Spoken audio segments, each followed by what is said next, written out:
ইসলামে আল্লাহর জমিনে দিন কায়েম করতে হলে সাহাবীদের ইসলাম নিয়ে আসতে হবে বাংলার জমিনে। আর সাহাবীদের ইসলাম শুধু আমর বিল মারুফের ইসলাম ছিল না, এখানে নাহি আনিল মুনকারও ছিল।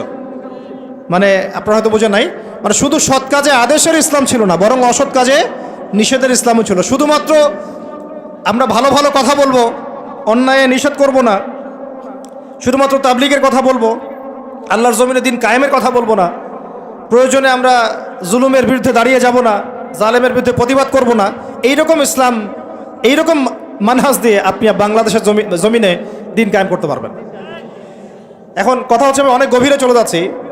যুবক ভাইদেরকে বলছিলাম যে নামাজের সাথে তেলাওয়াত ধরে রাখেন, আজকার ধরে রাখেন, ওলামা একরামের সোহবত ধরে রাখেন, এবং প্রকৃত ইসলাম আর এই Protestant version of Islam, moderate Islam, এর পার্থক্য বোঝার চেষ্টা করবেন।